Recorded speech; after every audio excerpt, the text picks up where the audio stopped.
खालसा वाहिगुरु जी की फतेह। परम सम्मान योग गुरु रूप गुरमुख सत्संगी जन, सतगुरु जी की बख्शिश रहमत का सदका गुरु चरणों विच जुड़ के बहन का समा नसीब होया। सतगुरु जी की प्यारी अमृतमयी बाणी का कीर्तन गुरु के प्यारे कीर्तनिया पासों आप जी ने सरवण किया। गुरु दर ते जुड़ के गुरु की बाणी द्वारा वाहिगुरु नाल जुड़न का सांझ पाउण का निमाणा जिहा उपराला कर रहे हैं। सतगुरु गुरु अर्जन देव महाराज रहमत करदियां अज दे इस पावन बचन अंदर सानू सोझी दिंदे ने।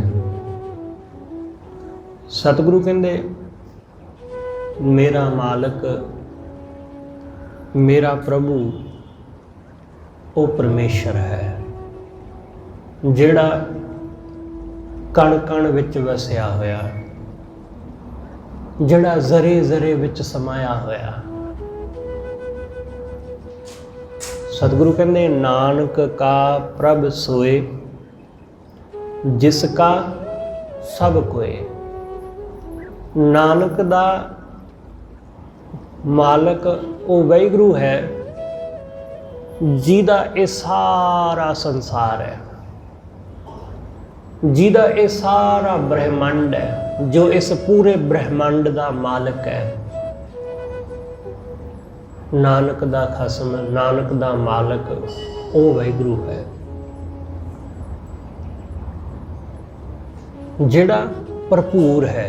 सतगुरु कहंदे सर्व रहा भरपूर सच्चा सच सोए, जिहड़ा सारियां थावां विच भरपूर, जिहड़ा हर थां वसिया, जिहड़ा अपने बनाए हुए जीवां तो कदे वख नहीं होया। सतगुरु कहंदे उहदी विलक्षणता यही है कि वो इस संसार नूं बना के इस संसार तो अलग नहीं, जुदा नहीं होया। जिस दिन वो जुदा हो जाता है उस दिन ये संसार मर जाता है। जिवें जिस दिन साडे शरीर दे विचों साडे प्राण निकल जाते, साडी जिंद निकल जाती है, उस दिन असीं मुर्दा हो जाते हैं। उस दिन साडे शरीर की कोई अहमियत नहीं रह जाती। इस शरीर नूं जल्दी तो जल्दी दफन कर दिता जाता है जां इस नूं अगन दे हवाले, चिखा दे हवाले कर दिता जाता है। उदों तक ही इस शरीर की वैल्यू सी जदों तक इस शरीर अंदर जिंद मौजूद सी। सतगुरु कहंदे इस संसार की वैल्यू उदों तक ही है जदों तक निरंकार इहदे नाल है, जदों तक वाहिगुरु साडे नाल है। इसलिए ये संसार परमात्मा करके है, उस वाहिगुरु करके। उहदे तो बिना असी मुरझा जाते हैं, जिमें फुल सुक जाता है टाणी नालों टुट के, पत्ते टुट जाते हैं दरख्त नालों टुट के, सुक जाते हैं, मुरझा जाते हैं। बिल्कुल ऐसा ही साडा जीवन है कि जदों असी वाहिगुरु नालों टुटदे हां तां मुरझा जाते हैं। साडे जीवन का आनंद, साडे जीवन का खिड़ाओ वो खत्म हो जाता है, रस खत्म हो जाता है। तुसीं ऐसा बहुत दफ़ा सुनिया होवेगा कि किसी बंदे नूं किसी चीज़ का स्वाद नहीं आ रहा, रस नहीं आ रहा, वो बड़ा परेशान है। वो कहंदा जी मैनूं रस नहीं आउंदा, मैं खांदा है कुछ तो पता ही नहीं चलता। मिठा खा लवां, नमकीन खा लवां, कौड़ा कसैला खा लवां, कुछ पता ही नहीं चलता। तुसीं उस बंदे की हालत वेखो कैसी होवेगी जिन्हों रस ही नहीं आ रहा, जिन्हों स्वाद ही नहीं आ रहा चीज़ों का।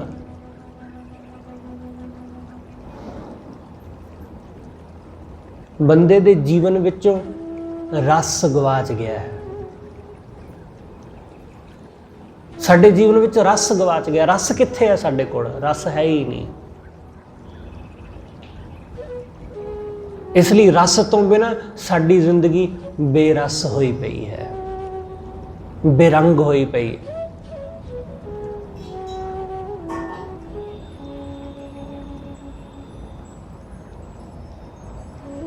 ਜਦੋਂ ਪਹਿਲਾਂ ਪਹਿਲ ਟੀਵੀ ਦੀ ਹੋਂਦ ਹੋਈ, ਟੀਵੀ ਖੋਜਿਆ ਗਿਆ, ਤਾਂ ਉਹ ਬਲੈਕ ਐਂਡ ਵਾਈਟ ਸੀ।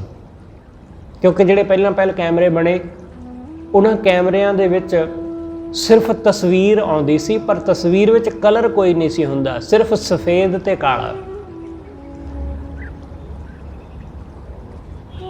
ਇਸ ਲਈ ਉਹਨਾਂ ਕੈਮਰਿਆਂ ਕਰਕੇ ਜਿਹੜੇ ਗਾਂ ਟੀਵੀ ਵੀ ਹੋਂਦ ਵਿੱਚ ਆਏ, ਖੋਜ ਵਿੱਚ ਆਏ, ਇਨਵੈਂਟ ਹੋਏ, ਉਹਨਾਂ ਵਿੱਚ ਵੀ ਤਸਵੀਰਾਂ ਬਲੈਕ ਐਂਡ ਵਾਈਟ ਹੀ ਆਉਂਦੀਆਂ ਸਨ।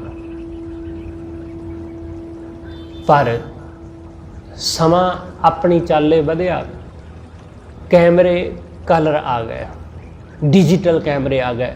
ਡਿਜੀਟਲ ਕੈਮਰੇ ਆਏ ਜਿਨ੍ਹਾਂ ਦੇ ਰਾਹੀਂ ਕਲਰਫੁਲ ਫੋਟੋਆਂ ਖਿੱਚੀਆਂ ਜਾਣ ਲੱਗ ਪਈਆਂ, ਕਲਰਫੁਲ ਵੀਡੀਓ ਬਣਨ ਲੱਗ ਪਈਆਂ।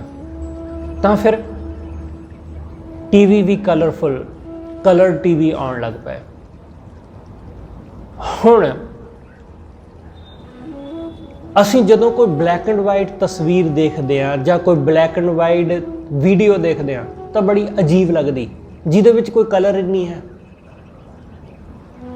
ਸਾਰੇ ਰੰਗ ਨਜ਼ਰ ਹੀ ਨਹੀਂ ਆਉਂਦੇ। ਜੇ ਕੋਈ ਦਰਖਤ ਵੀ ਦਿਖਾਈ ਦਿੰਦਾ ਤਾਂ ਦਰਖਤ ਵੀ, ਉਹਦਾ ਰੰਗ ਵੀ ਕਾਲਾ। ਕੁਛ ਵੀ, ਕਿਸੇ ਤਰ੍ਹਾਂ ਦਾ ਵੀ ਕੱਪੜਾ ਹੋਵੇ, ਲਾਲ, ਪੀਲਾ, ਨੀਲਾ, ਕਾਲਾ, ਕੁਛ ਵੀ, ਉਹਦਾ ਇੱਕੋ ਹੀ ਰੰਗ ਨਜ਼ਰ ਆਉਂਦਾ।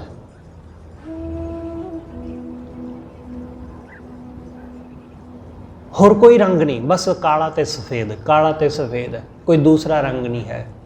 ਇਸ ਤੋਂ ਇਲਾਵਾ ਕੋਈ ਹੋਰ ਤੀਸਰਾ ਹੈ ਹੀ ਨਹੀਂ। ਬੰਦੇ ਦੀ ਜ਼ਿੰਦਗੀ ਲੱਗਦੀ ਹੈ ਕਿ ਬਹੁਤ ਰੰਗਾਂ ਨਾਲ ਭਰਪੂਰ ਹੈ, ਪਰ ਅਸਲ ਵਿੱਚ ਬੰਦੇ ਦੀ ਜ਼ਿੰਦਗੀ ਬੇਰੰਗ ਹੋਈ ਪਈ ਹੈ। ਬਲੈਕ ਐਂਡ ਵਾਈਟ ਤਸਵੀਰ ਜੈਸੀ, ਬਲੈਕ ਐਂਡ ਵਾਈਟ ਉਸ ਵੀਡੀਓ ਜੈਸੀ, ਉਸ ਟੀਵੀ ਜੈਸੀ, ਕਿ ਜਿਹੜਾ ਬਹੁਤ ਪੁਰਾਣਾ ਹੋ ਚੁੱਕਾ ਹੈ। ਅੱਜ ਭਲਕੇ ਕਦੋਂ ਜਵਾਬ ਦੇਦਾ ਚੱਲਣੋਂ ਕੋਈ ਪਤਾ ਨਹੀਂ, ਕਦੋਂ ਕਹਿਦਾ ਕਿ ਨਹੀਂ ਬਸ ਹੁਣ ਨਹੀਂ ਚੱਲਣਾ, ਖਤਮ ਕਹਾਣੀ। ਇਸ ਲਈ ਸਤਿਗੁਰੂ ਕਹਿੰਦੇ ਕਿ ਬੰਦੇ ਦੇ ਜੀਵਨ ਵਿੱਚ ਰੰਗ ਕਿੱਥੇ ਹੈ? ਇਹਦੇ ਜੀਵਨ ਵਿੱਚ ਰੰਗ ਬਚਿਆ ਹੀ ਨਹੀਂ, ਇਹਦੇ ਜੀਵਨ ਵਿੱਚ ਰਸ ਬਚਿਆ ਹੀ ਨਹੀਂ। ਸੁੱਕ ਗਿਆ, ਮੁਰਝਾ ਗਿਆ। ਇਸ ਲਈ ਜੀਵਨ ਦੇ ਵਿੱਚ ਆਨੰਦ ਕਿਤੇ ਦਿਖਾਈ ਨਹੀਂ ਦਿੰਦਾ, ਆਨੰਦ ਕਿਤੇ ਨਜ਼ਰ ਨਹੀਂ ਆਉਂਦਾ, ਸੁੱਖ ਕਿਤੇ ਦਿਖਾਈ ਨਹੀਂ ਦਿੰਦਾ।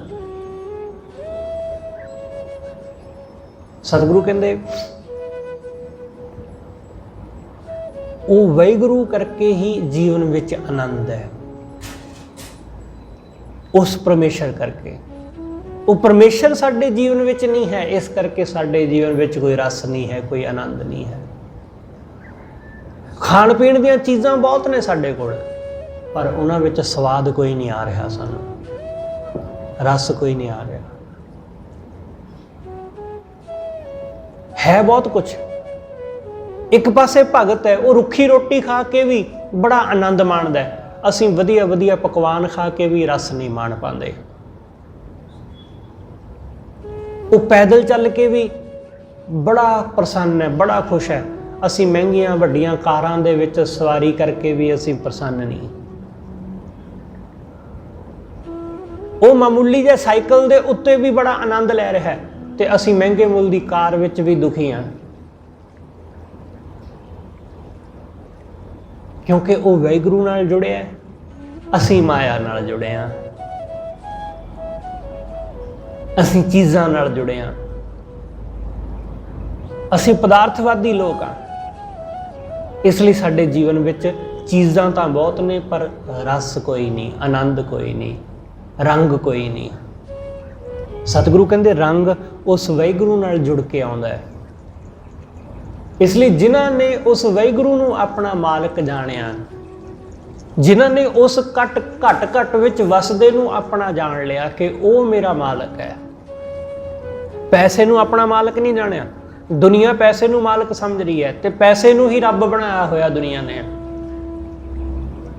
ਇਸ ਸੰਸਾਰ ਨੇ। ਇਸੇ ਕਰਕੇ ਬੰਦਾ ਦੁਖੀ ਹੈ, ਕਿਉਂਕਿ ਪੈਸਾ ਕਦੇ ਕਿਸੇ ਕੋਲ ਨਹੀਂ ਰਹਿੰਦਾ, ਹਮੇਸ਼ਾ ਕਿਸੇ ਇੱਕ ਬੰਦੇ ਕੋਲ ਨਹੀਂ ਰਹਿੰਦਾ। ਇਸ ਲਈ ਬੰਦਾ ਦੁੱਖ ਭੋਗਦਾ ਹੈ, ਇਸੇ ਕਰਕੇ ਦੁਖੀ ਹੁੰਦਾ ਹੈ। ਬੰਦਾ ਚਾਹੁੰਦਾ ਇਹੀ ਹੈ ਕਿ ਪੈਸਾ ਸਿਰਫ ਮੇਰੇ ਕੋਲ ਰਵੇ, ਹੋਰ ਕਿਸੇ ਕੋਲ ਨਹੀਂ, ਤੇ ਐਸਾ ਸੰਭਵ ਨਹੀਂ ਹੈ, ਐਸਾ ਸੰਭਵ ਨਹੀਂ। ਸਤਿਗੁਰੂ ਕਹਿੰਦੇ ਮੇਰਾ ਮਾਲਕ ਉਹ ਹੈ ਜਿਹੜਾ ਘਟ ਵਿੱਚ ਵਸਿਆ ਹੋਇਆ, ਹਰ ਥਾਂ ਸਮਾਇਆ ਹੋਇਆ। ਨਾਨਕ ਕਾ ਪ੍ਰਭ ਸੋਏ ਜਿਸ ਕਾ ਸਭ ਕੋਏ। ਜਿਸ ਵਾਹਿਗੁਰੂ ਦਾ ਸਾਰਾ ਕੁਛ ਹੈ, ਇਹ ਸਾਰਾ ਸੰਸਾਰ ਜਿਸ ਪਰਮੇਸ਼ਰ ਦਾ ਹੈ। ਸਰਬ ਰਿਹਾ ਭਰਪੂਰ ਸੱਚਾ ਸੱਚ ਸੋਏ, ਜਿਹੜਾ ਸਾਰੀਆਂ ਥਾਵਾਂ ਵਿੱਚ ਭਰਪੂਰ ਹੈ। ਵਾਹਿਗੁਰੂ ਨੂੰ ਕਿਸੇ ਚਾਰ ਦੀਵਾਰੀ ਵਿੱਚ ਨਹੀਂ ਤੁਸੀਂ ਕੈਦ ਕਰ ਸਕਦੇ ਕਿ ਉਸ ਨੂੰ ਅਸੀਂ ਕਹੀਏ ਕਿ ਮੰਦਿਰ ਵਿੱਚ ਜਾਂ ਗੁਰਦੁਆਰੇ ਵਿੱਚ ਜਾਂ ਮਸਜਿਦ ਵਿੱਚ ਕਿ ਪ੍ਰਮਾਤਮਾ ਨੂੰ ਉੱਥੇ ਤੱਕ ਸੀਮਿਤ ਕਰ ਦਈਏ। ਐਸਾ ਕਦੇ ਸੰਭਵ ਨਹੀਂ ਹੋ ਸਕੇਗਾ। ਵਾਹਿਗੁਰੂ ਕਿਸੇ ਚਾਰ ਦੀਵਾਰੀ ਵਿੱਚ ਕੈਦ ਨਹੀਂ ਹੁੰਦਾ। ਜਿਨ੍ਹਾਂ ਲੋਕਾਂ ਨੇ ਇਹ ਸਮਝਿਆ ਕਿ ਪ੍ਰਮਾਤਮਾ ਸਿਰਫ ਇੱਕ ਚਾਰ ਦੀਵਾਰੀ ਤੱਕ ਸੀਮਿਤ ਹੈ, ਉਹ ਪ੍ਰਮਾਤਮਾ ਨੂੰ ਜਾਣ ਹੀ ਨਹੀਂ ਸਕੇ, ਉਹ ਪਰਮੇਸ਼ਰ ਨੂੰ ਜਾਣ ਨਾ ਸਕੇ। ਇਸ ਲਈ ਤੇ ਨਾਮਦੇਵ ਜੀ ਨੇ ਕਿਹਾ, ਨਾਮਦੇਵ ਜੀ ਕਹਿੰਦੇ ਕਿ ਮੇਰਾ ਪ੍ਰਮਾਤਮਾ ਨਾ ਮੰਦਿਰ ਵਿੱਚ ਆਉਂਦਾ ਨਾ ਮਸਜਿਦ ਵਿੱਚ। ਨਾਮਦੇਵ ਜੀ ਕਹਿੰਦੇ ਮੇਰਾ ਪ੍ਰਮਾਤਮਾ ਇਹਨਾਂ ਦੋਨਾਂ ਥਾਵਾਂ 'ਚ ਹੀ ਨਹੀਂ ਹੈ, ਕਿਉਂਕਿ ਮੰਦਿਰ ਵਾਲਾ ਕਹਿੰਦਾ ਹਿੰਦੂ ਪੂਜਾ ਦੇਹਰਾ, ਹਿੰਦੂ ਮੰਦਿਰ ਨੂੰ ਪੂਜਦਾ ਤੇ ਮੁਸਲਮਾਨ ਮਸੀਤ ਨੂੰ। ਇੱਕ ਨੇ ਸਮਝ ਲਿਆ ਕਿ ਰੱਬ ਸਿਰਫ ਮੰਦਿਰ ਵਿੱਚ ਹੀ ਹੁੰਦਾ ਹੈ, ਦੂਸਰੇ ਨੇ ਸਮਝ ਲਿਆ ਰੱਬ ਸਿਰਫ ਮਸਜਿਦ ਵਿੱਚ ਹੀ ਹੁੰਦਾ ਹੈ। ਮੰਦਿਰ ਵਾਲਾ ਮਸਜਿਦ ਵਾਲੇ ਨੂੰ ਪਸੰਦ ਨਹੀਂ ਕਰਦਾ ਤੇ ਮਸਜਿਦ ਵਾਲਾ ਮੰਦਿਰ ਵਾਲੇ ਨੂੰ ਪਸੰਦ ਨਹੀਂ ਕਰਦਾ। ਸਭ ਇਸੇ ਤਰ੍ਹਾਂ ਹੀ ਨੇ, ਸਭ ਇੱਕ ਦੂਸਰੇ ਨੂੰ ਨਫ਼ਰਤ ਨਾਲ ਦੇਖਦੇ ਨੇ, ਇੱਕ ਦੂਸਰੇ ਨੂੰ ਉਹ ਇਸੇ ਢੰਗ ਨਾਲ ਦੇਖਦੇ। ਨਜ਼ਰ ਹੀ ਨਹੀਂ ਆਉਂਦਾ ਕਿ ਪ੍ਰਮਾਤਮਾ ਮੰਦਿਰ ਵਿੱਚ ਵੀ ਹੋ ਸਕਦਾ ਹੈ ਜਾਂ ਪ੍ਰਮਾਤਮਾ ਮਸਜਿਦ ਵਿੱਚ ਵੀ ਹੋ ਸਕਦਾ ਹੈ। ਸਤਿਗੁਰੂ ਕਹਿੰਦੇ ਕਿ ਮੇਰਾ ਪ੍ਰਮਾਤਮਾ ਨਾ ਮੰਦਿਰ ਵਿੱਚ ਕੈਦ ਹੁੰਦਾ ਹੈ ਨਾ ਮਸਜਿਦ ਵਿੱਚ। ਹਿੰਦੂ ਪੂਜੈ ਦੇਹਰਾ ਮੁਸਲਮਾਨ ਮਸੀਤ, ਨਾਮੇ ਸੋਈ ਸੇਵਿਆ ਜਹ ਨਾ ਦੇਹਰਾ ਨਾ ਮਸੀਤ। ਕਿ ਨਾਮਦੇਵ ਨੇ ਉਸ ਪ੍ਰਮਾਤਮਾ ਨੂੰ ਸਿਮਰਿਆ ਜਿਹੜਾ ਨਾ ਮੰਦਿਰ ਵਿੱਚ ਹੈ ਤੇ ਨਾ ਮਸਜਿਦ ਵਿੱਚ, ਜਿਹੜਾ ਕਣ ਵਿੱਚ ਸਮਾਇਆ ਹੋਇਆ,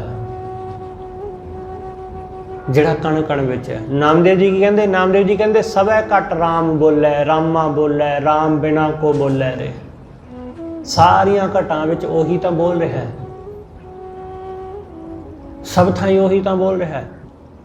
ਨਾਮਦੇਵ ਜੀ ਕਹਿੰਦੇ ਤੁਸੀਂ ਉਸ ਪ੍ਰਮਾਤਮਾ ਦੀ ਪੂਜਾ ਕਰਦੇ ਹੋ ਤੇ ਉਹਦੀ ਪੂਜਾ ਵਾਸਤੇ ਤੁਸੀਂ ਮੂਰਤੀ ਦਾ, ਭਗਵਾਨ ਦੀ ਮੂਰਤੀ ਦਾ ਇਸ਼ਨਾਨ ਕਰਾਉਂਦੇ ਹੋ ਗੰਗਾ ਜਲ ਨਾਲ ਕਿ ਪਵਿੱਤਰ ਪਾਣੀ ਹੈ ਗੰਗਾ ਦਾ।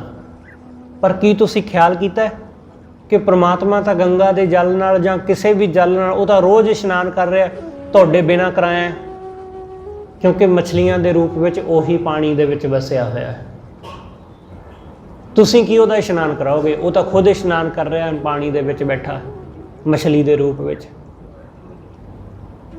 ਤੁਸੀਂ ਦੁੱਧ ਦੇ ਨਾਲ ਮੂਰਤੀ ਨੂੰ ਇਸ਼ਨਾਨ ਕਰਾਉਂਦੇ ਹੋ, ਤੁਸੀਂ ਦੁੱਧ ਚੜਾਉਂਦੇ ਹੋ, ਭੇਂਟ ਕਰਦੇ ਹੋ ਮੂਰਤੀ ਦੇ ਅੱਗੇ, ਪਰ ਤੁਹਾਨੂੰ ਇਸ ਗੱਲ ਦੀ ਤਾਂ ਸਮਝ ਨਹੀਂ ਕਿ ਤੁਹਾਡੀ ਮੂਰਤੀ ਦੇ ਅੱਗੇ ਦੁੱਧ ਚੜਨ ਤੋਂ ਪਹਿਲਾਂ ਪ੍ਰਮਾਤਮਾ ਨੂੰ ਚੜ ਗਿਆ, ਕਿਉਂਕਿ ਬਸ਼ਰੇ ਦੇ ਰੂਪ ਵਿੱਚ ਉਹਨੇ ਪਹਿਲਾਂ ਹੀ ਉਸ ਨੂੰ ਪੀ ਲਿਆ। ਗਾਂ ਮੱਝ ਦੇ ਬੱਚੇ ਦੇ ਰੂਪ ਵਿੱਚ ਉਸ ਪ੍ਰਮਾਤਮਾ ਨੇ ਪਹਿਲਾਂ ਹੀ ਉਸ ਦੁੱਧ ਦਾ ਭੋਗ ਲਾ ਲਿਆ, ਇਸ ਲਈ ਉਹ ਤਾਂ ਉਹਦੇ ਤੱਕ ਪਹੁੰਚ ਹੀ ਗਿਆ। ਤੁਸੀਂ ਕੀ ਉਸ ਨੂੰ ਫੁੱਲ ਚੜਾਓਗੇ? ਤੁਸੀਂ ਫੁੱਲ ਤੋੜ ਕੇ ਲਿਆ ਕੇ ਮੂਰਤੀ ਦੇ ਅੱਗੇ ਰੱਖ ਦਿੱਤੇ, ਅਰਪਣ ਕਰ ਦਿੱਤੇ। पर वो फुੱਲ तो पहले ही चढ़े हुए ने परमेश्वर नूं, क्योंकि सब तो पहला उन्हां फुੱਲਾਂ की खुशबू परमात्मा ने ही ਲਈ भंवरिਆਂ ਦੇ रूप ਵਿੱਚ, तितलियां ਦੇ रूप ਵਿੱਚ। ਉਹਨੇ ਉਹਨਾਂ ਦਾ ਮਕਰੰਦ ਚੂਸਿਆ, ਉਹਨੇ ਉਹਨਾਂ ਦਾ ਰਸ ਮਾਣਿਆ। ਇਹ ਪੱਥਰ ਦੀ ਮੂਰਤ ਕੀ ਉਹਦਾ ਰਸ ਮਾਣੇਗੀ? ਇਹ ਤਾਂ ਉਹਦਾ ਸਵਾਦ ਵੀ ਨਹੀਂ ਜਾਣਦੀ, ਇਹਨੂੰ ਤੇ ਪਤਾ ਹੀ ਨਹੀਂ ਕਿ ਉਹਦੀ ਖੁਸ਼ਬੂ ਕੈਸੀ ਹੈ, ਇਹਨੂੰ ਤੇ ਪਤਾ ਹੀ ਨਹੀਂ ਕਿ ਉਸ ਫੁੱਲ ਦੇ ਵਿੱਚ ਰਸ ਕੈਸਾ ਹੈ। ਭੰਵਰੇ ਨੂੰ ਪਤਾ ਹੈ, ਕਿਉਂਕਿ ਭੰਵਰੇ ਵਿੱਚ ਉਹ ਵਾਹਿਗੁਰੂ ਬੈਠਾ ਹੈ। ਤਿਤਲੀ ਨੂੰ ਪਤਾ ਹੈ, ਕਿਉਂਕਿ ਤਿਤਲੀ ਦੇ ਵਿੱਚ ਉਹੀ ਬੈਠਾ ਹੋਇਆ। ਇਸ ਲਈ ਸਤਿਗੁਰੂ ਸਮਝਾਉਂਦੇ, ਸਤਿਗੁਰੂ ਕਹਿੰਦੇ ਉਹੀ ਮੇਰਾ ਵਾਹਿਗੁਰੂ ਹੈ ਜਿਹੜਾ ਕਣ ਕਣ ਵਿੱਚ ਸਮਾਇਆ ਹੋਇਆ। ਉਹਨੂੰ ਕਿਸੇ ਇੱਕ ਥਾਂ ਤੁਸੀਂ ਕੈਦ ਨਹੀਂ ਕਰ ਸਕੋਗੇ, ਉਹਨੂੰ ਇੱਕ ਥਾਂ ਤੱਕ ਸੀਮਤ ਨਹੀਂ ਕਰ ਸਕਦੇ। ਇਸ ਲਈ ਇਹ ਖਿਆਲ ਰੱਖਣਾ ਕਿ ਪਰਮਾਤਮਾ ਨੂੰ ਅਸੀਂ ਗੁਰਦੁਆਰੇ ਤੱਕ ਸੀਮਤ ਨਹੀਂ ਕਰ ਸਕਦੇ। ਪਰਮਾਤਮਾ ਜਿੰਨਾ ਸਾਡੇ ਇੱਥੇ ਗੁਰਦੁਆਰੇ ਵਿੱਚ ਹੈ, ਓਨਾ ਹੀ ਉਹ ਸਾਡੇ ਘਰ ਵਿੱਚ ਵੀ ਮੌਜੂਦ ਹੈ। ਜਿੰਨਾ ਉਹ ਸਾਡੇ ਘਰ ਵਿੱਚ ਹੈ, ਓਨਾ ਹੀ ਉਹ ਹਿੰਦੂ ਮੰਦਿਰ ਵਿੱਚ ਵੀ ਮੌਜੂਦ ਹੈ। ਜਿੰਨਾ ਉਹ ਹਿੰਦੂ ਮੰਦਿਰ ਵਿੱਚ ਮੌਜੂਦ ਹੈ, ਓਨਾ ਹੀ ਉਹ ਮਸਜਿਦ ਵਿੱਚ ਵੀ ਮੌਜੂਦ ਹੈ। ਜਿੰਨਾ ਉਹ ਮਸਜਿਦ ਵਿੱਚ ਮੌਜੂਦ ਹੈ, ਓਨਾ ਹੀ ਉਹ ਸਾਡੀ ਦੁਕਾਨ ਤੇ, ਸਾਡੇ ਆਫਿਸ ਵਿੱਚ, ਸਾਡੇ ਫਾਰਮ ਤੇ, ਸਾਡੇ ਖੇਤਾਂ ਵਿੱਚ ਓਨਾ ਹੀ ਉਹ ਮੌਜੂਦ ਹੈ। ਜਿੰਨਾ ਉਹ ਸਾਡੀ ਦੁਕਾਨ, ਸਾਡੇ ਆਫਿਸ ਵਿੱਚ, ਓਨਾ ਹੀ ਉਹ ਕਿਸੇ ਚਰਚ ਵਿੱਚ, ਓਨਾ ਹੀ ਕਿਸੇ ਗਿਰਜੇ ਵਿੱਚ, ਓਨਾ ਹੀ ਉਹ ਕਿਸੇ ਬੋਧੀ ਮੱਠ ਵਿੱਚ। ਹਰ ਥਾਂ ਬਰਾਬਰ, ਕਿਤੇ ਘੱਟ ਨਹੀਂ ਹੈ ਕਿ ਅਸੀਂ ਸੋਚੀਏ ਕਿ ਕਿਤੇ ਘੱਟ ਜਾਂ ਕਿਤੇ ਵੱਧ ਹੈ। ਨਾਮਦੇਵ ਜੀ ਨੇ ਇਸ ਗੱਲ ਦਾ ਵੀ ਜ਼ਿਕਰ ਕੀਤਾ। ਨਾਮਦੇਵ ਜੀ ਕਹਿੰਦੇ ਇਹ ਵੀ ਨਾ ਭੁਲੇਖਾ ਆਪਣੇ ਮਨ ਵਿੱਚ ਰੱਖਿਓ ਕਿ ਕੀੜੀ ਵਿੱਚ ਰੱਬ ਥੋੜਾ ਵਸਦਾ ਤੇ ਹਾਥੀ ਵਿੱਚ ਜ਼ਿਆਦਾ, ਕਿਉਂਕਿ ਹਾਥੀ ਵੱਡਾ ਤੇ ਕੀੜੀ ਛੋਟੀ ਹੈ। ਹਾਥੀ ਵਿੱਚ ਵੀ ਓਨਾ ਹੀ ਹੈ ਤੇ ਕੀੜੀ ਵਿੱਚ ਵੀ ਓਨਾ ਹੀ ਹੈ। ਕੀੜੀ ਤੋਂ ਛੋਟੇ ਜੀਵ ਵੀ ਨੇ ਜਿਹੜੇ ਸਾਡੀ ਨਜ਼ਰ ਵਿੱਚ ਹੀ ਨਹੀਂ ਆਉਂਦੇ, ਉਹ ਉਹਨਾਂ ਵਿੱਚ ਵੀ ਓਨਾ ਹੀ ਵਸਦਾ ਹੈ। ਇਸ ਲਈ ਸਤਿਗੁਰੂ ਕਹਿੰਦੇ ਅਸਥਾਵਰ ਜੰਗਮ ਕੀਟ ਪਤੰਗ, ਕਿ ਹਾਥੀ ਦੇ ਵਿੱਚ, ਸਭ ਜੀਵਾਂ ਵਿੱਚ ਉਹੀ ਵਸ ਰਿਹਾ ਹੈ। ਸਭ ਦਾ ਉਹਦਾ ਹੀ, ਸਭ ਵਿੱਚ ਉਹਦਾ ਹੀ ਵਸ ਹੈ। ਇਸ ਲਈ ਸਰਬ ਰਿਹਾ ਭਰਪੂਰ, ਸੱਚਾ ਸੱਚ ਸੋਏ। ਮੇਰਾ ਉਹ ਵਾਹਿਗੁਰੂ ਸਾਰੀਆਂ ਥਾਵਾਂ ਵਿੱਚ ਭਰਪੂਰ ਹੈ, ਸਭ ਥਾਂ ਹੀ ਵਸਿਆ ਹੋਇਆ, ਕਿਤੇ ਘੱਟ ਜਾਂ ਕਿਤੇ ਵੱਧ ਨਹੀਂ, ਇੱਕੋ ਜਿਹਾ ਸਭ ਥਾਂ ਹੀ। ਜਿੰਨਾ ਇਸਤਰੀ ਵਿੱਚ ਓਨਾ ਹੀ ਪੁਰਸ਼ ਵਿੱਚ, ਜਿੰਨਾ ਬੱਚੇ ਵਿੱਚ ਓਨਾ ਹੀ ਕਿਸੇ ਬੁੱਢੇ ਵਿੱਚ ਹੈ। ਸਾਰਿਆਂ ਦੇ ਵਿੱਚ ਓਨਾ ਹੀ। ਜਿੰਨਾ ਕਿਸੇ ਬਿਮਾਰ ਵਿੱਚ, ਓਨਾ ਹੀ ਕਿਸੇ ਤੰਦਰੁਸਤ ਵਿੱਚ ਵੀ। ਉਹ ਸਭ ਥਾਂ ਹੀ ਇੱਕੋ ਜਿਹਾ ਹੈ ਵਾਹਿਗੁਰੂ। ਇਸ ਲਈ ਸਤਿਗੁਰੂ ਕਹਿੰਦੇ ਮੇਰਾ ਖਸਮ, ਮੇਰਾ ਵਾਹਿਗੁਰੂ ਐਸਾ ਪਰਮੇਸ਼ਰ ਹੈ ਜਿਹਦਾ ਸਾਰਾ ਕੁਛ ਹੈ, ਜਿਹਦਾ ਇਹ ਸਾਰਾ ਸੰਸਾਰ ਹੈ। ਗੋਰੇ ਵਿੱਚ ਵੀ ਓਨਾ ਹੈ ਤੇ ਕਾਲੇ ਵਿੱਚ ਵੀ ਓਨਾ ਹੀ ਹੈ। ਇਸ ਸੰਸਾਰ ਤੇ ਐਸਾ ਹੁੰਦਾ ਰਿਹਾ। ਇੱਥੇ ਲੋਕ ਸਮਝਦੇ ਰਹੇ ਨੇ ਕਿ ਕਾਲੇ ਲੋਕ ਤਾਂ ਇਸ ਸੰਸਾਰ ਵਿੱਚ ਸਿਰਫ ਗੁਲਾਮੀ ਕਰਨ ਵਾਸਤੇ ਹੀ ਆਏ ਨੇ। ਜੇ ਤੁਸੀਂ ਗੋਰਿਆਂ ਕਾਲਿਆਂ ਦੀ ਹਿਸਟਰੀ ਪੜ੍ਹੋ ਨਾ, ਤਾਂ ਇਹ ਗੱਲਾਂ ਦੱਸੀਆਂ ਜਾਂਦੀਆਂ ਰਹੀਆਂ ਪਾਦਰੀਆਂ ਵੱਲੋਂ ਕਿ ਕਾਲੇ ਰੰਗ ਦੇ ਲੋਕ ਉਹ ਤਾਂ ਸਿਰਫ ਗੋਰਿਆਂ ਦੀ ਗੁਲਾਮੀ ਕਰਨ ਲਈ ਪੈਦਾ ਹੋਏ ਨੇ, ਤੇ ਉਹ ਮੰਨਦੇ ਵੀ ਰਹੇ ਲੋਕ। ਇਸ ਲਈ ਅੱਜ ਵੀ ਯੂਰਪ ਦੇ ਦੇਸ਼ਾਂ ਵਿੱਚ ਜਾਂ ਹੋਰ ਦੇਸ਼ਾਂ ਵਿੱਚ, ਅਮਰੀਕਾ ਵਰਗੇ, ਸਾਊਥ ਅਮਰੀਕਾ, ਨਾਰਥ ਅਮਰੀਕਾ, ਇੱਧਰ ਦੇ ਇਲਾਕਿਆਂ ਵਿੱਚ ਅੱਜ ਵੀ ਗੋਰੇ ਕਾਲੇ ਦਾ ਜਿਹੜਾ ਭੇਦਭਾਵ ਉਹ ਚੱਲਦਾ ਹੈ। ਸਾਡੇ ਇਸੇ ਦੇਸ਼ ਵਿੱਚ ਵੀ ਐਸਾ ਹੁੰਦਾ ਰਿਹਾ, ਅੱਜ ਵੀ ਹੋ ਰਿਹਾ ਹੈ ਕਿ ਇਹ ਨੀਵੀਂ ਜਾਤ ਵਾਲਾ ਹੈ, ਇਹ ਤਾਂ ਉੱਚੀ ਜਾਤ ਵਾਲਿਆਂ ਦੀ ਸੇਵਾ ਕਰਨ ਵਾਸਤੇ ਜੰਮਿਆ। ਇਹ ਰੱਬ ਦੀ ਭਗਤੀ ਨਾਲ ਇਹਦਾ ਕੋਈ ਲੈਣਾ ਦੇਣਾ ਨਹੀਂ। ਜਿਵੇਂ ਮਨੂ ਸਿਮਰਤੀ ਕਹਿੰਦੀ ਹੈ ਨਾ ਕਿ ਨੀਚ ਬੰਦਾ, ਉਹਦਾ ਰੱਬ ਦੀ ਭਗਤੀ ਨਾਲ ਕੋਈ ਵਾਹ ਵਾਸਤਾ ਨਹੀਂ। ਪਰਮਾਤਮਾ ਦੇ ਮੰਦਿਰ ਵਿੱਚ ਉਹ ਜਾ ਨਹੀਂ ਸਕਦਾ, ਪਰਮਾਤਮਾ ਦੀ ਪੂਜਾ ਨਹੀਂ ਕਰ ਸਕਦਾ, ਰੱਬ ਦਾ ਨਾਮ ਨਹੀਂ ਲੈ ਸਕਦਾ, ਰੱਬ ਦਾ ਨਾਮ ਸੁਣ ਨਹੀਂ ਸਕਦਾ। ਕਿਉਂ? ਕਿਉਂਕਿ ਉਹ ਨੀਚ ਹੈ, ਸ਼ੂਦਰ ਹੈ। ਸਤਿਗੁਰੂ ਕਹਿੰਦੇ ਜਿੰਨਾ ਉਹ ਉੱਚੀ ਜਾਤ ਵਾਲੇ ਵਿੱਚ ਵਸਦਾ ਹੈ, ਓਨਾ ਹੀ ਉਹ ਨੀਵੀਂ ਜਾਤ ਵਾਲੇ ਵਿੱਚ ਵੀ ਵਸਦਾ ਹੈ। ਉਹ ਦੋਨਾਂ ਵਿੱਚ ਬਰਾਬਰ ਹੀ ਹੈ, ਦੋਨਾਂ ਵਿੱਚ, ਕਿਤੇ ਘੱਟ ਨਹੀਂ ਕਿਤੇ ਵੱਧ ਨਹੀਂ। ਇਸ ਲਈ ਸਤਿਗੁਰੂ ਕਹਿੰਦੇ ਜਿਸ ਵਾਹਿਗੁਰੂ ਦਾ ਇਹ ਸਾਰਾ ਬ੍ਰਹਿਮੰਡ ਹੈ, ਉਹ ਵਾਹਿਗੁਰੂ ਹੈ ਮੇਰਾ ਮਾਲਕ, ਉਹ ਹੈ ਮੇਰਾ ਪਰਮੇਸ਼ਰ, ਉਹ ਹੈ ਮੇਰਾ ਸਭ ਕੁਝ। ਨਾਨਕ ਕਾ ਪ੍ਰਭ ਸੋਏ ਜਿਸ ਕਾ ਸਭ ਕੋਏ, ਜਿਹਦਾ ਸਾਰਾ ਕੁਛ ਹੈ। ਗੁਰੂ ਅਰਜਨ ਦੇਵ ਮਹਾਰਾਜ ਨੂੰ ਸਿੱਖਾਂ ਨੇ ਪੁੱਛਿਆ ਸੀ ਕਿ ਸੱਚੇ ਪਾਤਸ਼ਾਹ ਕਿ ਲੋਕ ਪੁੱਛਦੇ ਨੇ ਕਿ ਗੁਰੂ ਨਾਨਕ ਸਾਹਿਬ ਦਾ ਗੁਰੂ ਕੌਣ ਹੈ, ਕਿ ਜਿੰਨੇ ਵੀ ਇਸ ਧਰਤੀ ਦੇ ਉੱਤੇ ਪੀਰ ਫਕੀਰ ਪੈਗੰਬਰ ਹੋਏ ਉਹਨਾਂ ਨੇ ਕਿਸੇ ਨਾ ਕਿਸੇ ਨੂੰ ਗੁਰੂ ਧਾਰਨ ਕੀਤਾ, ਗੁਰੂ ਨਾਨਕ ਸਾਹਿਬ ਨੇ ਕਿਹੜਾ ਗੁਰੂ ਧਾਰਿਆ? ਤਾਂ ਗੁਰੂ ਅਰਜਨ ਦੇਵ ਮਹਾਰਾਜ ਨੇ ਆਖਿਆ ਕਿ ਗੁਰੂ ਨਾਨਕ ਸਾਹਿਬ ਉਹਨਾਂ ਨੇ ਕੋਈ ਗੁਰੂ ਧਾਰਨ ਨਹੀਂ ਕੀਤਾ, ਕਿਉਂਕਿ ਉਹਨਾਂ ਨੂੰ ਕਿਸੇ ਗੁਰੂ ਨੂੰ ਧਾਰਨ ਕਰਨ ਦੀ ਜ਼ਰੂਰਤ ਹੀ ਨਹੀਂ ਸੀ। ਉਹਨਾਂ ਦਾ ਗੁਰੂ ਤਾਂ ਉਹ ਪ੍ਰਮਾਤਮਾ ਹੀ ਸੀ, ਉਹਨਾਂ ਦਾ ਗੁਰੂ ਤਾਂ ਉਹ ਪਰਮੇਸ਼ਰ ਹੀ ਸੀ। ਗੁਰੂ ਨਾਨਕ ਸਾਹਿਬ ਨੇ ਆਪਣੀ ਬਾਣੀ ਵਿੱਚ ਆਪ ਕਿਹਾ ਕਿ ਅਪਰੰਪਰ ਪਾਰ ਬ੍ਰਹਮ ਪਰਮੇਸ਼ਰ ਨਾਨਕ ਗੁਰ ਮਿਲਿਆ ਸੋਈ ਜੀਓ। ਨਾਨਕ ਨੂੰ ਉਹ ਗੁਰੂ ਮਿਲਿਆ ਜਿਹੜਾ ਅਪਰੰਪਾਰ ਪਾਰ ਬ੍ਰਹਮ ਪਰਮੇਸ਼ਰ ਹੈ, ਉਸ ਤੋਂ ਬਿਨਾਂ ਹੋਰ ਕੋਈ ਨਹੀਂ।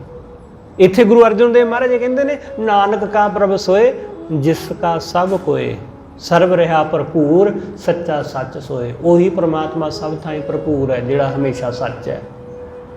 ਜਿਸ ਸਿਮਰਤ ਦੁੱਖ ਜਾਏ ਸਹਿਜ ਸੁਖ ਪਾਈ ਹੈ, ਜਿਸ ਵਾਹਿਗੁਰੂ ਨੂੰ ਸਿਮਰਿਆ ਦੁੱਖ ਮਿਟ ਜਾਂਦਾ ਹੈ। ਜਿਹਨੂੰ ਸਿਮਰਿਆ ਦੁੱਖ ਮਿਟ ਜਾਂਦਾ ਹੈ। ਸਤਿਗੁਰੂ ਕਹਿੰਦੇ ਤੇ ਸਹਿਜ ਸੁਖ ਦੀ ਪ੍ਰਾਪਤੀ ਹੁੰਦੀ ਹੈ। ਵਾਹਿਗੁਰੂ ਦਾ ਨਾਮ, ਉਹਦਾ ਸਿਮਰਨ ਇੱਕੋ ਇੱਕ ਐਸੀ ਦਵਾ ਹੈ ਜਿਹੜਾ ਰੋਗ ਨੂੰ ਜੜ ਤੋਂ ਖਤਮ ਕਰਦਾ ਹੈ।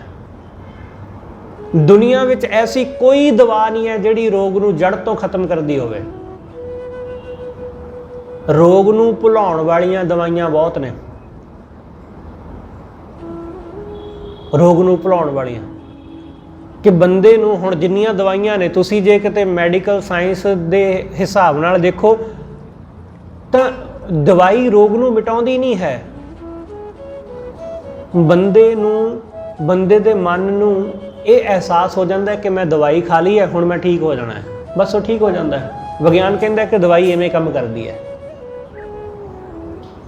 ਬਹੁਤ ਵਾਰੀ ਇਹਨਾਂ ਚੀਜ਼ਾਂ ਦੇ ਪ੍ਰਯੋਗ ਹੋ ਚੁੱਕੇ ਨੇ, ਬਹੁਤ ਦਫਾ। ਮਨੋਵਿਗਿਆਨ ਨੇ ਪਤਾ ਨਹੀਂ ਕਿੰਨੀ ਕੁ ਵਾਰੀ ਇਸ ਚੀਜ਼ ਦਾ ਪ੍ਰਯੋਗ ਕੀਤਾ ਕਿ ਕਈ ਲੋਕਾਂ ਨੂੰ ਨਕਲੀ ਦਵਾਈ ਦਿੱਤੀ, ਇੱਕੋ ਬਿਮਾਰੀ ਵਾਲੇ ਲੋਕਾਂ ਨੂੰ, ਤੇ ਕਈਆਂ ਨੂੰ ਅਸਲੀ ਦਵਾਈ ਦਿੱਤੀ। ਜਿੰਨੇ ਲੋਕ ਅਸਲੀ ਦਵਾਈ ਨਾਲ ਠੀਕ ਹੋਏ ਉਨੇ ਹੀ ਲੋਕ ਨਕਲੀ ਦਵਾਈ ਨਾਲ ਵੀ ਠੀਕ ਹੋਏ। ਕੈਪਸੂਲ ਵਿੱਚ ਕੁਝ ਵੀ ਨਹੀਂ ਸੀ, ਖਾਲੀ ਸੀ ਉਹ। ਉਨੇ ਹੀ ਦੱਸਿਆ ਨਹੀਂ ਗਿਆ ਉਹਨਾਂ ਨੂੰ ਕਿ ਕਿਹੜੀ ਦਵਾਈ ਹੈ ਕਿਹੜੀ ਨਹੀਂ ਹੈ। ਸਾਰਿਆਂ ਨੂੰ ਇੱਕੋ ਜਿਹੀ ਦਵਾ ਦਿੱਤੀ ਗਈ।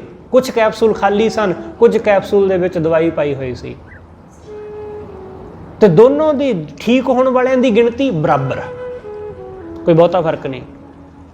ਇਸ ਲਈ ਵਿਗਿਆਨ, ਮਨੋਵਿਗਿਆਨ ਨੇ ਇਹ ਤੱਤ ਕੱਢਿਆ ਕਿ ਬੰਦੇ ਦੇ ਮਨ ਉੱਤੇ ਨਿਰਭਰ ਕਰਦਾ ਹੈ। ਜੇ ਉਹਨੇ ਮੰਨ ਲਿਆ ਤਾਂ ਉਹ ਠੀਕ ਹੋ ਜਾਏਗਾ, ਜੇ ਉਹਨੇ ਨਹੀਂ ਮੰਨਿਆ ਤਾਂ ਉਹ ਚਾਹੇ ਜਿਹੜੀ ਮਰਜ਼ੀ ਦਵਾਈ ਖਾ ਲਵੇ, ਉਹ ਠੀਕ ਨਹੀਂ ਹੋਣਾ। ਇਸ ਲਈ ਬਿਨਾਂ ਦਵਾਈ ਤੋਂ ਵੀ ਲੋਕ ਠੀਕ ਹੋ ਜਾਂਦੇ ਨੇ, ਬਿਨਾਂ ਦਵਾਈ ਤੋਂ, ਤੇ ਦਵਾਈਆਂ ਖਾ ਕੇ ਵੀ ਲੋਕ ਠੀਕ ਨਹੀਂ ਹੁੰਦੇ।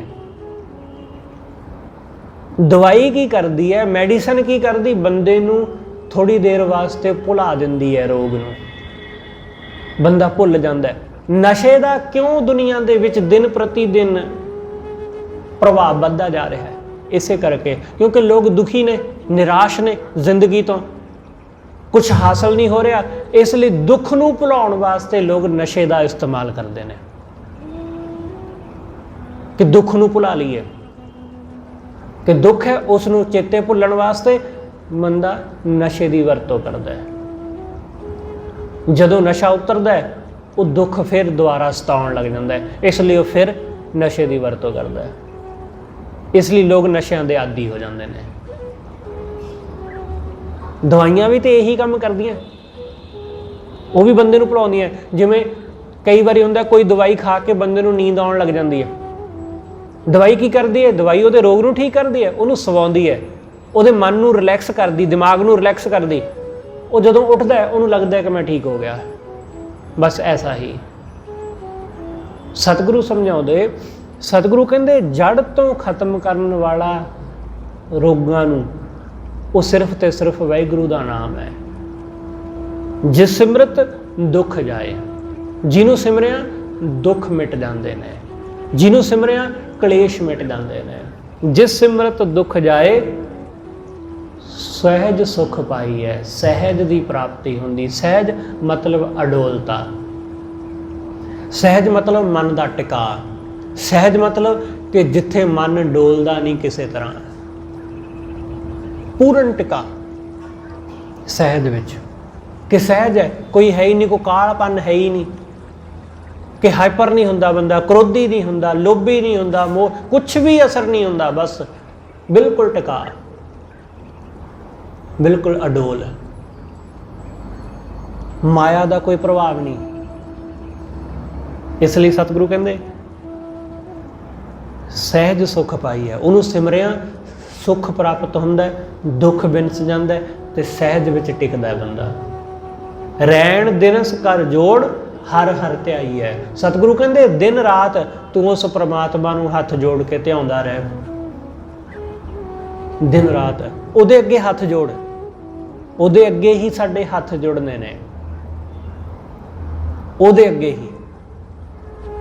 क्योंकि जदों साडा कोई वस नहीं चलता, असी जोर ला हटदे हां पूरा अपने तरफों, फिर असी जदों हार जाते हैं तो फिर हथ जोड़ के उहदे अगे ही प्रार्थना करते हैं। सतगुरु कहते हथ जोड़ उहदे अगे, उहदे चरनां विच झुक, उहनूं सिमर, उही है सब देण वाला। रैण दिनस कर जोड़ हर हर ध्याई है। हथ जोड़ के उस वाहिगुरू नूं सिमर, उसनूं ध्या। नानक का प्रभ सोए जिसका सब कोए। नानक दा वो प्रभु है जिहदा ये सारा संसार है।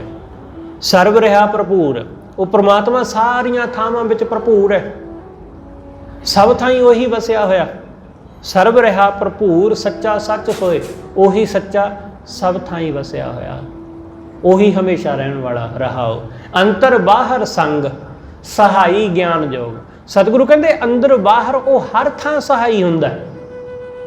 साडे मन विच भी उही सहाई हुंदा है जिहड़ा साडे मन नूं काम क्रोध तो बचा लैंदा है। साडे बाहर दे दुखां विच भी उही सहाई हुंदा है, सानूं बाहर दे दुखां तो बचा लैंदा है। सतगुरु कहते सहाई ज्ञान योग। ज्ञान योग मतलब जानन योग। वो वाहिगुरू ही इक्को एक जानन योग है। इस संसार दे विच जो कुछ भी असी समझते हैं जानन योग, वो जानन योग एक पल ऐसा आउंदा है जिंदगी दे विच जदों लगदा है कि व्यर्थ है,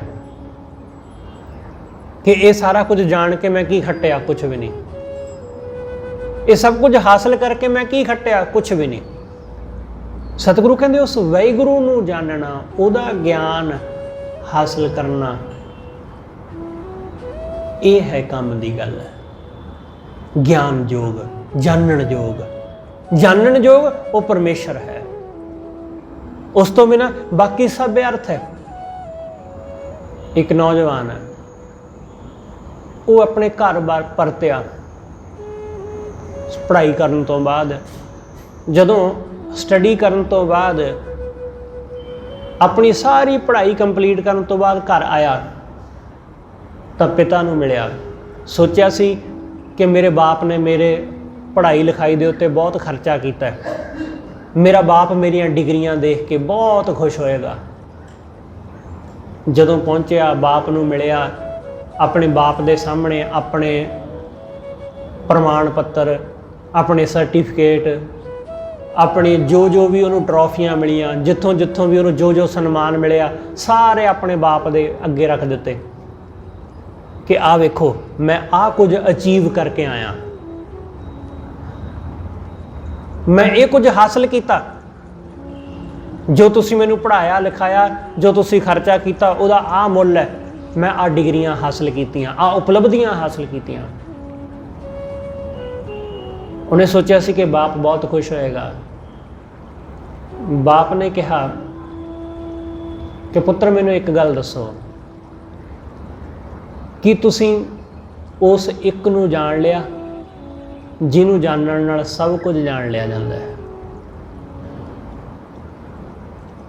कि तुसी उस एक नूं समझ लिया जिन्हों समझ लैण नाल सब कुछ समझ विच आ जाता है। वो बच्चा कन्फ्यूज हो गया ਉਹਨੇ ਕਿਹਾ ਜੀ ਐਸਾ ਤਾਂ ਕੁਝ ਪੜ੍ਹਾਇਆ ਹੀ ਨਹੀਂ ਗਿਆ, ਐਸਾ ਤਾਂ ਕੁਝ ਸਿਖਾਇਆ ਹੀ ਨਹੀਂ ਗਿਆ।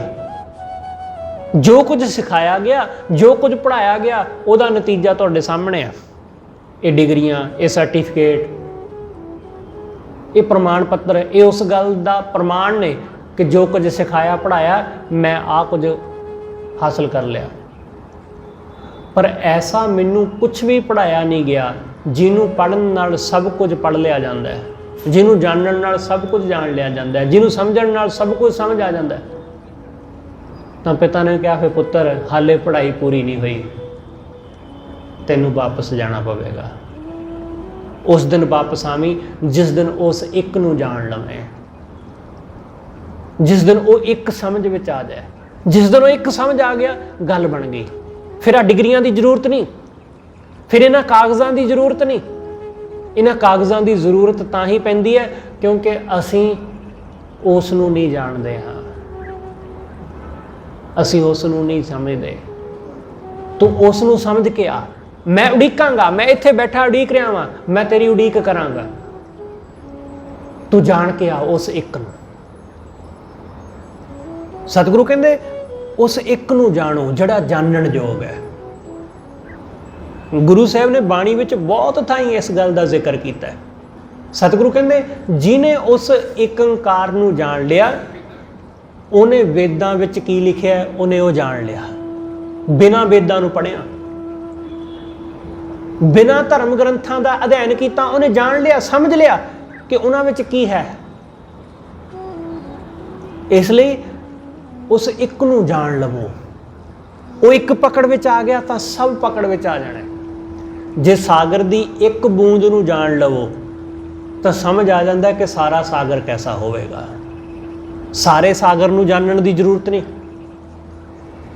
ਬਸ ਇਸ ਇੱਕ ਨੂੰ ਜਾਣ ਲਿਆ, ਇੱਕ ਬੂੰਦ ਨੂੰ ਜਾਣ ਲਿਆ, ਸਾਰੇ ਸਾਗਰ ਦੀ ਸਮਝ ਆ ਗਈ। ਬਿਲਕੁਲ ਐਸਾ ਹੀ ਸਤਿਗੁਰੂ ਕਹਿੰਦੇ ਜਾਣਨ ਯੋਗ ਸਿਰਫ ਵਾਹਿਗੁਰੂ ਹੈ, ਬਾਕੀ ਸਭ ਚੀਜ਼ਾਂ ਤਾਂ ਵਿਅਰਥ ਨੇ। ਅੰਤਰ ਬਾਹਰ ਸੰਗ ਸਹਾਈ ਗਿਆਨ ਜੋਗ, ਤਿਸੈ ਅਰਾਧ ਮਨਾ ਵਿਨਾਸੈ ਸਗਲ ਰੋਗ। ਸਤਿਗੁਰੂ ਕਹਿੰਦੇ ਉਸ ਵਾਹਿਗੁਰੂ ਨੂੰ ਹੈ ਮਨਾ ਅਰਾਧ, ਜਿਹਨੂੰ ਅਰਾਧਨ ਨਾਲ ਸਾਰੇ ਰੋਗ ਵਿਨਸ ਜਾਂਦੇ ਨੇ, ਜਿਹਨੂੰ ਅਰਾਧਨ ਨਾਲ ਸਾਰੇ ਰੋਗ ਮਿਟ ਜਾਂਦੇ। ਤਿਸੈ ਅਰਾਧ ਮਨਾ ਰਾਖਣਹਾਰ ਅਪਾਰ, ਰਾਖੈ ਅਗਨ ਮਾਹੇ। ਉਹ ਵਾਹਿਗੁਰੂ ਐਸਾ ਰੱਖਣਹਾਰ ਹੈ ਕਿ ਉਹ ਅਗਨ ਦੇ ਵਿੱਚ ਵੀ ਬਚਾ ਲੈਂਦਾ ਹੈ। ਮਾਂ ਦੇ ਗਰਭ ਦੇ ਵਿੱਚ ਬੜੀ ਤਪਸ਼, ਬੜੀ ਅਗਨ ਹੈ, ਵਾਹਿਗੁਰੂ ਉੱਥੇ ਵੀ ਰੱਖ ਲੈਂਦਾ ਹੈ। ਸਤਿਗੁਰੂ ਕਹਿੰਦੇ ਨਾ ਕਿ ਮਾਤ ਗਰਭ ਵਿੱਚ ਉਸਨੇ ਆਪ ਕਿਰਪਾ ਕਰਕੇ ਰੱਖ ਲਿਆ। ਆਪ ਸਹਾਈ ਹੋਇਆ। ਜਿੱਥੇ ਕੋਈ ਸਹਾਈ ਨਹੀਂ ਹੋ ਸਕਦਾ, ਉਹ ਉੱਥੇ ਵੀ ਸਹਾਈ ਹੁੰਦਾ।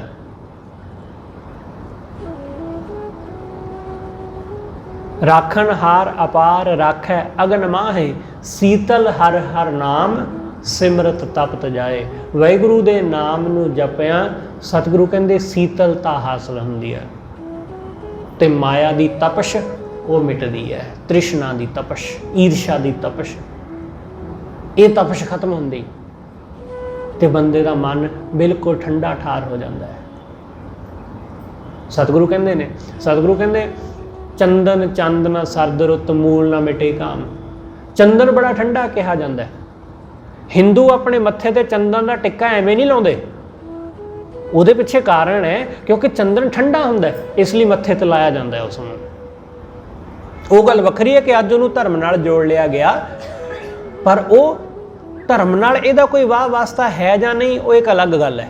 ਪਰ ਵਿਗਿਆਨਕ ਤੌਰ ਤੇ ਦੇਖੋ ਤਾਂ ਚੰਦਨ ਠੰਡਾ ਹੁੰਦਾ, ਇਸ ਕਰਕੇ ਮੱਥੇ ਤੇ ਲਾਇਆ ਜਾਂਦਾ ਹੈ। ਸਤਿਗੁਰੂ ਕਹਿੰਦੇ ਚੰਦਨ ਤੇ ਦੂਸਰਾ ਚੰਦ, ਚੰਦ ਕਿਹਾ ਜਾਂਦਾ ਹੈ ਕਿ ਠੰਡਾ ਹੈ, ਚੰਦ ਦੀ ਚਾਂਦਨੀ, ਚੰਦ ਠੰਡਕ ਦਾ ਪ੍ਰਤੀਕ ਹੈ। ਤੇ ਸਰਦ ਰੁੱਤ, ਸਰਦੀ, ਸਰਦੀ ਦੀ ਰੁੱਤ ਬੜੀ ਠੰਡੀ। ਸਤਿਗੁਰੂ ਕਹਿੰਦੇ ਇਹ ਸਾਰੀਆਂ ਠੰਡੀਆਂ ਚੀਜ਼ਾਂ ਵਰਤ ਲਈਆਂ ਜਾਣ, ਪਰ ਬੰਦੇ ਦੇ ਮਨ ਨੂੰ ਠੰਡ ਨਹੀਂ ਦਿੰਦੀਆਂ। ਚੰਦਨ ਚੰਦ ਨਾ ਸਰਦ ਰੁੱਤ, ਮੂਲ ਨਾ ਮਿਟੇ ਘਾਮ।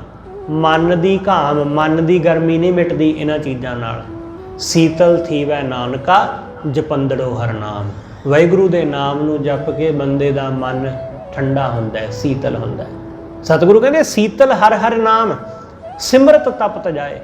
ਉਸ ਨੂੰ ਸਿਮਰਦਿਆਂ ਮਨ ਦੀ ਤਪਸ਼ ਮਿਟ ਜਾਂਦੀ ਹੈ। ਸੂਖ ਸਹਿਜ ਆਨੰਦ ਘਣਾ ਨਾਨਕ ਜਨ ਧੂਰਾ। ਸਤਿਗੁਰੂ ਕਹਿੰਦੇ ਜਿਹੜਾ ਵਾਹਿਗੁਰੂ ਦੇ ਦਾਸਾਂ ਦੇ ਚਰਨਾਂ ਦੀ ਧੂੜ ਹੋ ਜਾਂਦਾ ਹੈ, ਉਸ ਨੂੰ ਸੁਖ ਸਹਿਜ ਆਨੰਦ ਹਾਸਲ ਹੁੰਦਾ ਹੈ।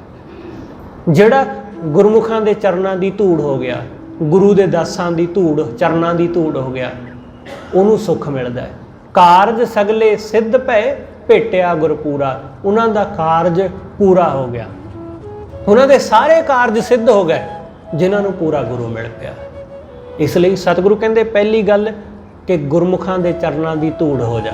ਜਿਹੜੇ ਗੁਰੂ ਦੇ ਸਿੱਖ ਨੇ, ਗੁਰੂ ਦੇ ਸੇਵਕ ਨੇ, ਉਹਨਾਂ ਦੇ ਚਰਨਾਂ ਦਾ ਸੇਵਕ ਬਣ ਜਾ। ਦੂਸਰੀ ਗੱਲ, ਗੁਰੂ ਨਾਲ ਜੁੜ। ਗੁਰੂ ਨਾਲ ਜੁੜ ਕੇ ਗੁਰਮੁਖਾਂ ਨਾਲ ਜੁੜ ਜਾ, ਤਾਂ ਹੀ ਤੇਰੇ ਕਾਰਜ ਸਿੱਧ ਹੋਣਗੇ। ਗੁਰੂ ਦੇ ਦਰ ਤੇ ਜੁੜ ਕੇ, ਗੁਰੂ ਦੇ ਚਰਨਾਂ ਨਾਲ ਜੁੜ ਕੇ ਹੀ ਸਾਡੇ ਕਾਰਜ ਸਿੱਧ ਹੁੰਦੇ ਨੇ। ਗੁਰੂ ਹੀ ਸਾਡਾ ਸਹਾਈ ਹੁੰਦਾ ਹੈ, ਉਹਦੇ ਤੋਂ ਬਿਨਾਂ ਸਾਡਾ ਕੋਈ ਹੋਰ ਸਹਾਈ ਨਹੀਂ। ਸਿਰਫ ਗੁਰੂ ਹੀ ਇੱਕੋ ਇੱਕ ਆਸਰਾ ਹੈ। ਉਹੀ ਸਾਡੇ ਸਾਰੇ ਦੁੱਖਾਂ ਨੂੰ, ਸਾਰੇ ਕਲੇਸ਼ਾਂ ਨੂੰ, ਰੋਗਾਂ ਨੂੰ ਮਿਟਾਉਣ ਵਾਲਾ ਹੈ। ਉਹਦੇ ਚਰਨਾਂ ਨਾਲ ਜੁੜ ਕੇ ਹੀ ਅਸੀਂ ਸੁਖੀ ਹੁੰਦੇ ਹਾਂ, ਸਹਿਜ ਵਿੱਚ ਟਿਕਦੇ ਹਾਂ। ਸਤਿਗੁਰੂ ਰਹਿਮਤ ਕਰੇ ਉਸ ਦੇ ਚਰਨਾਂ ਨਾਲ ਜੁੜ ਕੇ ਸਾਨੂੰ ਸਹਿਜ ਸੁੱਖ ਤੇ ਆਨੰਦ ਦੀ ਗੁਰੂ ਦੇ ਦਰੋਂ ਪ੍ਰਾਪਤੀ ਹੋਵੇ। ਹੋਈਆਂ ਭੁੱਲਾਂ ਲਿਖੇਵਾਂ ਸਤਿਗੁਰੂ ਜੀ ਅਤੇ ਆਪ ਸਰਬੱਤ ਸੰਗਤ ਬਖਸ਼ਣਯੋਗ। ਭੁੱਲਾਂ ਨਾ ਚਿਤਾਰਦੇ ਹੋਏ ਆਖੂ ਜੀ ਵਾਹਿਗੁਰੂ ਜੀ ਕਾ ਖਾਲਸਾ ਵਾਹਿਗੁਰੂ ਜੀ ਕੀ ਫਤਿਹ।